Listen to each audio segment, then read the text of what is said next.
Varicose veins కి సరైన చికిత్స కోసం సంప్రదించండి ఎవిస్ హాస్పిటల్. నమస్కారం. మాఘ పురాణం 7వ రోజు పారాయణలోకి వచ్చాం. ఈరోజు మాఘశుద్ధ సప్తమి, రథసప్తమిగా చాలా అద్భుతమైన పర్వదినంగా జరుపుకుంటాం.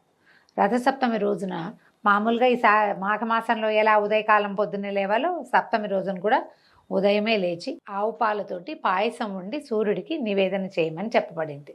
అయితే ఈ రోజున చేసే స్నానం మామూలు రోజుల్లో కంటే భిన్నంగా జిల్లేడాకులు కానీ, చిక్కుడాకులు కానీ, కనీసం రేగాకులు కానీ, రేగు పళ్ళు కానీ ఏవైనా తల మీద పెట్టుకుని వాటితోటి స్నానం చేయాలని చెప్తారు. నెత్తి మీద పెట్టుకుని చేయటం 7 ఆకులు అని చెప్తారు. అవకాశాన్ని బట్టి ఎన్నో కొన్ని ఆకులు, లేదా నీళ్ళల్లో వేసి పిల్లలకి నెత్తి మీద ఆ నీళ్లు పోయటం కానీ. అంటే ఇప్పుడు మనకి ప్రకృతితోటి మమేకమయ్యే పద్ధతులే మన పండగల్లో కనపడతాయి. ఇలాంటి కాలంలో, అంటే ఈ కాలం ఇప్పుడు వచ్చిన శిశిర ఋతువు వస్తుంది కదా, ఈ ఋతువులో ఇలా ప్రత్యేకంగా ఈ ఆకులతోటి నానటం వల్ల నీళ్లు, ఆ నీరు మన శరీరం మీద పడడం వల్ల ఆరోగ్యం చేకూరుతుందని ప్రత్యేకంగా ఈ ఒక రోజైనా చేయమని చెప్తారు. ఇట్లాంటి ప్రత్యేక స్నాన దివసాలకి కొన్ని చెప్పబడతాయి కదా, ఇది కూడా అలాంటిదన్నమాట. ఈ సప్తమి రోజున జిల్లేడాకులు, రేగాకులు, మీ అవకాశాన్ని బట్టి చిక్కుడాకులతోటి స్నానం చేయటం అభ్యంగనాలు కాదండి, తల స్నానం అనే చెప్పబడుతుంది. స్నానం చేయటం తర్వాత పిడకలతోటి, ఆవు పిడకలతోటి ఒక దాలిని కానీ కుంపటిని కానీ ఏర్పాటు చేసుకుని దాని మీద ఒక మందపాటి గిన్నెలో ఆవు పాలని కాచి, పాలు పొంగిన తర్వాత అందులో బియ్యం వేసి, మనం బియ్యంతోటే పాయసం చేసుకోవాలి. బియ్యం వేసి తర్వాత బియ్యం అన్నం ఉడికిన తర్వాత అందులో కొంచెం బెల్లం వేసి మరి కాస్త నెయ్యి వడ్డించి సూర్యనారాయణమూర్తికి నివేదన చేయాలని చెప్పబడుతుంది. మన ఇంట్లో ఉండక్కర్లా ఈ విధానం. మామూలుగా ఏంటంటే మనం కొన్ని పండగలు పద్ధతులు చెప్పుకుంటాం, మన ఇళ్లలో ఉంటే చేయాలి, లేకపోతే చేయకూడదు, చెయ్యము, భయం మనకి. కానీ ఈ విషయంలో భయపడాల్సిన పనే లేదు. సూర్యారాధన చాలా విశేషమైనది. కొద్దిగా ఇంత పాయసం 3 గుప్పెళ్ళు అంటే 3 గుప్పెళ్ళు ఎంత వస్తుంది, ఒక చిన్న గ్లాసు బియ్యం వస్తాయి అంతే. దాంతో పాయసం చేసి సూర్యభగవానుడికి మనకు ప్రత్యక్షంగా నారాయణమూర్తి కనపడుతుంటే మరీ మంచిది. ఎండ పడే చోట కూర్చుని ఈ పూజా విధానం చేసుకుంటే చాలా విశేషంగా మంచిది. లేదా మనకు అవకాశం లేదు, మన బాల్కనీస్లోకి ఎండ రాదు, ఇంట్లో అయినా సరే భగవత్ సాన్నిధ్యంలో మనం ఎక్కడ పూజ పెట్టుకుంటామో, ఎక్కడ దిగుడు ఉందో మనకి, అక్కడ మనం కొద్దిగా చిన్న ముగ్గేసి ఈ పాయసాన్ని పెట్టుకుని అందులో స్వామికి నివేదన చేసుకోవడం. సూర్యారాధన అంటే సూర్యమండలాష్టకాలు ఉన్నాయి, చాలా మంచి మంచి స్తోత్రాలు. తర్వాత సవితృమండలాష్టకం ఉంది, లేకపోతే మన ఆదిత్య హృదయం లాంటివి చదువుకోవచ్చు. సూర్య శతకాలు అవి కూడా ఉన్నాయి, అవన్నీ చదవగలము లేము. సులువుగా మనకు దొరికేవి ఇవి. సూర్యమండలాష్టకం దొరుకుతుంది. తర్వాత ఏమో ఆదిత్య హృదయం ఇంచుమించు ఇవాళ రేపు అందరికీ వచ్చింది. మొన్న కరోనా వచ్చిన తర్వాత చాలామంది ఆదిత్య హృదయం శ్రద్ధగా నేర్చుకున్నారు. ఆరోగ్యం భాస్కరాది చేత్ అన్నారు. ఆరోగ్యం ఎప్పుడు సూర్యుడి నుంచే వస్తుంది మనకి. ఏదైనా చక్కగా మంచి స్తోత్రం చదువుకోవటం, స్వామికి మనం చేసిన నివేదనని, పాయసాన్ని నివేదన చేయటం, జీడిపప్పులు అవి వేయకుండా ఒట్టిగా ఉడికించిన పాలతోటి ఉడికించిన అన్న నివేదన అనమాట. బెల్లం వేసి దానికి అమ్మగా తీయగా రుచిగా చేస్తాం. కొంచెం మరి కాస్త నెయ్యి వడ్డించి స్వామికి నివేదన చేసుకోవచ్చు. ఈ రకంగా చేయటం వల్ల ఈ ప్రసాదాన్ని చిక్కుడు ఆకుల్లో కనుక తీసుకుంటే చాలా మంచిదట. చిక్కుడు ఆకుల రసం ఆరోగ్యానికి మంచిది. విడిగా మనం ఇంకే రకంగానూ తీసుకోలేకపోతాం. వేడివేడి పాయసాన్ని, పాల పాయసాన్ని చిక్కుడాకు మీద పెట్టి ప్రసాదంగా ఇవ్వాలి. ఎంతమందికి ప్రసాద వినిమయం చేయగలిగితే అంత మంచిదండి. మేము అవకాశాన్ని బట్టి చూడండి. అయితే ఈ పూట మనం అధ్యాయంలోకి వస్తే ఏం చెప్తున్నారు, మనం ముందు కథలో విన్నాం. దిలీప మహారాజుకి వశిష్ఠ మహర్షి ఈ కథని తెలియజేస్తున్నారు. మృగశృంగుడు అనే అతను, ఈ మృగశృంగుడు ఎవరు, కౌత్సుడనే బ్రాహ్మణ కుమారుడు. అతనికి వివాహం నిశ్చయింపబడింది సుశీల అనే అమ్మాయితోటి. ఆ అమ్మాయి ఒకరోజు మాఘమాసంలో స్నానం చేయడానికి నదీ తీరానికి వచ్చినప్పుడు ఆమె స్నేహితురాళ్లతో సహా ఒక ఏనుగు భయంతో దిగుడు బావిలో పడిపోయి మరణించింది.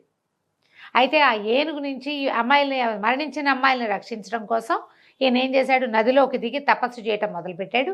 మృగశృంగుడు తపస్సు చేస్తున్న దగ్గరికి ఏనుగు వచ్చేసరికల్లా మాఘ మాసంలో అది నదీ స్నానంలోకి లాగా చేయటం అంటే నదిలోకి దిగటం వల్ల, తర్వాత మృగశృంగుడు తన చేతితోటి వదిలిపెట్టినటువంటి నీటి వల్ల, అతని స్పర్శ వల్ల ఏనుగుకి శాప విమోచనమై ఒక గంధర్వ దేవతగా మారిపోయి వెళ్ళిపోయింది పైకి. వెళ్ళిపోయిన తర్వాత ఏం చేస్తున్నాడో చూద్దాం. ఏనుగుకి శాప విమోచనమైన తర్వాత మరలా మృగశృంగుడు కావేరీ నదిలో దిగి లోపలికి వెళ్ళి అర్థాంతరంగా మృతి చెందిన ఆ 3 కన్యకామణుల గురించి ఘోరమైన తపస్సు చేయటం మొదలుపెట్టాడు. ఇతనికి తపస్సు ప్రాక్టీస్ ఉంది.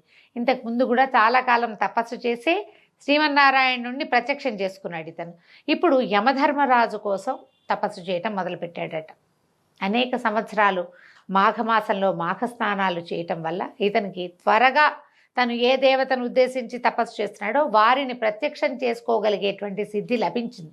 దానికి తార్కాణం ఏమిటి? ఇంతకు ముందు అధ్యాయాల్లో మనం చెప్పుకున్నాం, విష్ణుమూర్తి చాలా తొందరగానే ఇతనికి దర్శనం ఇచ్చాడు. సాధారణంగా చెప్తారండి, విష్ణువు సులభ సాధ్యుడు కాదు, అంత తొందరగా రాడు. శివుడు సులభ సాధ్యుడు, శివుడిని తొందరగా ప్రత్యక్షం చేసుకోవచ్చు, విష్ణువుని ప్రత్యక్షం చేసుకోవడం కష్టం. కానీ మాఘ స్నానాలు చేసిన వాళ్ళకి, మాఘమాసంలో ఇలా ఆదిత్య మాసంలో తప్పకుండా నది స్నానం చేసిన వాడికి ఆ అవకాశం లభిస్తుంది. వాడి పుణ్యబలం ఎక్కువగా ఉంటుంది. దాంతో వాడు కొద్దిపాటి తపస్సుతోటే విష్ణుమూర్తిని సాధించగలిగాడు. ఇప్పుడు అదే అలవాటుతోటి ఈయన యమధర్మరాజును గురించి తపస్సు చేయటం మొదలుపెట్టాడు. ఎలాగైనా ఆ ముగ్గురు కన్యల్ని బతికించాలనే పట్టుదలతోటి మహాతీవ్రమైన తపస్సు చేశాడట. తదేక దీక్షతోనూ నిశ్చల మనస్సుతోనూ ఘోర తపస్సు చేస్తున్న మృగశృంగునికి యముడు ప్రత్యక్షమై, వత్స, నీ తపస్సుకు కఠోర దీక్షకు కడు సంతోషించాను. నీ ధ్యానము అమోఘమైనది. ఈ ముగ్గురు స్త్రీలను కాపాడాలనే నీ పరోపకార పరాయణతకు ముగ్ధుడినయ్యాను.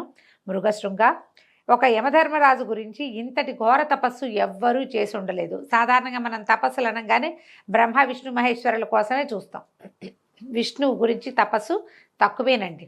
వాళ్ళు చాలా ప్రత్యేకమైన వాళ్ళు, చాలా తక్కువ. కానీ మనకి కథల్లో ఎప్పుడు పురాణాల్లో ఏం చెప్పబడుతుంది? రాక్షసులందరూ లేదా బ్రహ్మదేవుని పట్టుకుంటారు లేదా పరమేశ్వరుని పట్టుకుంటారు. అవి కూడా విచిత్ర గాథలుగానే పరిణమించి కనపడుతుంటాయి మనకి. విష్ణు భక్తితో తపస్సు చేసిన వాళ్ళు మనకు బాగా ప్రత్యేకంగా మనకు కనపడేది ధ్రువుడు. ఓం నమో భగవతే వాసుదేవాయ మంత్రంతో భగవంతుడిని సాక్షాత్కారం చేసుకున్నాడు. చిన్న వయసులోనే చేశాడు కాబట్టి అతని భక్తికి, అతని తాలూకు తదేక దీక్షకి భగవంతుడు మెచ్చి ప్రత్యక్షమయ్యాడు. ప్రహ్లాదుడు కనిపిస్తాడు, గజేంద్రుడు కనిపిస్తాడు. గజేంద్రుడు కూడా విష్ణుమూర్తిని రావయ్యా అని పిలవలా, ఎవరో ఒకళ్ళు వచ్చి నన్ను రక్షించండి నాయనా, ఎవడి వల్ల ఈ ప్రపంచం నడుస్తుందో వాడిని రమ్మని అడిగాడు. పద్యాలు మహా బాగుంటాయండి గజేంద్ర మోక్షంలోవి. ఎవరి వల్ల ప్రపంచం నడుస్తుందో వాడెవడో నాకు తెలీదు, నువ్వు ఎక్కడుంటావో నాకు తెలీదు. ఈ లోకాలు, ఈ లోకేశులు వీళ్ళంతా అయిపోయిన తర్వాత చిట్ట చివరి లోకంలో ఎవరుంటారో, ఎవడు నా కథ నడుపుతున్నాడో అతడు వచ్చి నన్ను రక్షించాలి అంటే అతన్ని నేనే అని నారాయణుడు ప్రత్యక్షమయ్యాడు. ఈ తపస్సు చేసే జనాలంతా మామూలుగా ఏం చేస్తారు? ఈయన వదిలిపెడితే బ్రహ్మదేవుడు, శివుడు, అక్కడక్కడ కథల్లో వింటాం. వరుణుడి గురించి తపస్సు చేశారు. తర్వాత ఏమో మన చిత్రగుప్తుడి గురించి తపస్సు చేశారు. రేర్గా ఒక్కొక్కళ్ళు చొప్పున. యమధర్మరాజుని గురించి తపస్సు చేసిన వాళ్ళు అసలు లేనే లేరు ఎక్కడాను. యమధర్మరాజు మీద పంతంతో ప్రవర్తించిన కథలు రెండు వింటాం మనం. ఒకటి సతీ సావిత్రి, ఆవిడ యమధర్మరాజు వెనకాల పడి సత్యవంతుడే, తన భర్త అయిన సత్యవంతుడిని వెనక్కి తెచ్చుకుంది. ఇది ఒక తార్కాణం. రెండోది నచికేతుడు, ఆ పిల్లవాడిని యముడికి దానం ఇచ్చానని తండ్రి చెప్పేసరికల్లా అతను పోయి యమధర్మరాజు దగ్గరే ఏమిటి కాలం, దాని గురించి మృత్యువు రహస్యం ఏమిటి, జన్మరాహిత్యం గురించి ప్రశ్నించి తెలుసుకున్నాడు. ఇంకెవ్వరూ ఈయన కోసం ప్రార్థించినట్టుగా మనకు కనపడదు. ఈయన ఆశ్చర్యపోయాడనమాట. అందుకని వచ్చి చెప్తున్నాడు, నీలాంటి వాళ్ళని నేను చూడలేదు, నాకు ఎంతో సంతోషం కలుగుతోంది, నీకేం వరం కావాలో కోరుకో, నీ కోరికను తప్పకుండా నెరవేరుస్తాను అని చెప్పాడట. చెప్తే ఈ యమధర్మరాజు పలుకులు విన్న మృగశృంగుడు కళ్ళు తెరిచి చూశాడు. ఎదురుకుండా యమధర్మరాజు పరమశాంత స్వరూపంతో ప్రత్యక్షమయ్యాడు. మనం యమధర్మరాజు అనగానే ఒక భీషణమైన రూపం గుర్తొస్తుంది. మృత్యుదేవత కదా, మృత్యుదేవత ఆయన అధీనంలో ఉంటుంది కాబట్టి ఆయన ఎలాగో భీకరంగా ఉండాలని ఏమీ లేదు. ఈయన పరమశాంత స్వరూపంతో ప్రత్యక్షమయ్యాడు. మృగశృంగుడు ఈయన ముగుళిత హస్తుడిని నమస్కరించి, మహాల్భవ, ఎంతటి ఘోర తపస్సాలులకైనా లభించని మీ దర్శన భాగ్యం మాకు లభించింది. నేనెంతో అదృష్టవంతుణ్ణి. ఇదంతా నా పూర్వజన్మ సుకృతం తప్ప వేరే కాదు. మహామహులకు సైతము లభ్యం కాని మీ దర్శన భాగ్యం సామాన్యుడినైనా నాకు లభించడంతో నేను మిక్కిలి సంతుష్టాంతరంగుణ్ణైతిని. ఇది చూడండి, యమధర్మరాజుని నేకడైతో చూసేవాళ్ళు ఎవరు ఉండరు. మరణానంతరమే ప్రతి వాళ్ళని చూస్తాం. మనం కూడా చూస్తామేమోనండి, చూద్దాం, చెప్పలేం కదా. అక్కడికి వెళ్ళాకే మనకి స్వర్గమో నరకమో నిర్ణయిస్తాడు ఆయన. మనం అక్కడికే వెళ్ళాలి. ఒకవేళ మనం పుణ్యం చేసుకున్నా ఓసారి ఆయన మొహం చూసాకే వెళ్తాం కాబోలు. కథల్లో అట్లాగే కనపడుతుంది. మరి మామూలు మానవులు ఎవరికి అవకాశం లేని నీ దర్శన భాగ్యం నాకు లభించింది.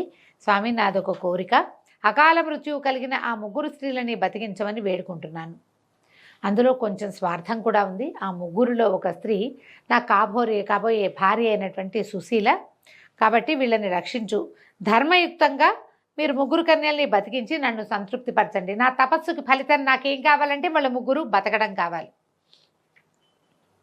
ఇది ఏమంటారంటే పరోపకార పరాయణత్వంతో ఒక అమ్మాయి ఇతని కాబోయే భార్య, ఆ అమ్మాయిని ఓదాన్ని బతికించండి అని అడగకుండా ముగ్గురి కోసము అడిగాడు. పైగా తను చేసిన భీషణమైన తపస్సుని వాళ్ళ ప్రాణాల కోసం వదిలిపెట్టుకోవడానికి సిద్ధపడ్డాడు.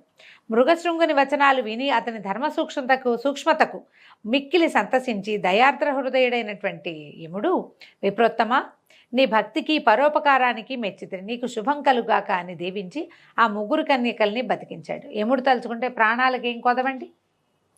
ఆయన వాళ్ళ జీవాలని పైనుంచి పిలిపించి ముగ్గురులోంచి బయటకు వచ్చిన ముగ్గురి జీవాలని వాళ్ళ శరీరాల్లోకి ప్రవేశపెట్టాడు. అయితే ఇప్పుడు మనకి కథ మీద మనకు రకరకాల డౌట్లు వస్తాయండి.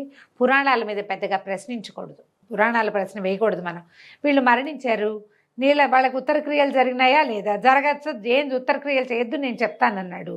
మామూలుగా మానవుల శరీరాలు ఎంతవరకు నిలబెంటాయండి? మనలాగా ఐస్ బాక్సులు అవి ఉండే రోజులు కావు కదా. ఈయనేమో భీషణమైన తపస్సు చేశాడంటారు. ఎంత భీషణమైంది, ఎంత టైం స్పాన్లో చేశాడు, ఆ ప్రశ్నకైతే సమాధానం లేదండి. కానీ పురాణంలో ఇలాగే చెప్పబడింది, పురాణ వచనాలని ప్రశ్నించకూడదు, అలాగా అనాలి. అందులో ఉన్న మనకు అర్థమైన విషయాన్నే తీసుకోవాలి. కానీ మన లాజిక్కి అందని దాన్ని లాజిక్ తోటి క్వశ్చన్ చేద్దామని మాత్రం భావించకండి. ఎలాగో మొత్తానికి జరిగింది. వీళ్ళ ముగ్గురికి ప్రాణాలని ఇచ్చేశాడు వెనక్కి. మరణించిన ముగ్గురు కన్యలు మరల జీవించారు. దానికి మృగశృంగుడు సంతృప్తి చెంది, యమధర్మరాజా, నా అభీష్టాన్ని నెరవేర్చి నన్ను ఆనందింపజేశారు. మిమ్మల్ని పూజించిన వారికి, స్తోత్రము చేసిన వారికి అకాల మరణము సంభవించక సమస్త శుభములు కలుగునట్లుగా అనుగ్రహించండి స్వామి అని మృగశృంగుడు ప్రార్థించాడు. యమధర్మరాజు కూడా మిగుల ఆనందించి అట్లేనని అభయమిచ్చి అదృశ్యుడయ్యాడు. ఈ ప్రకారంగా 7వ రోజు పారాయణ పూర్తయిందండి. రేపు ఉదయం మళ్ళీ 8వ రోజు పారాయణలో కలుసుకుందాం. నమస్కారం.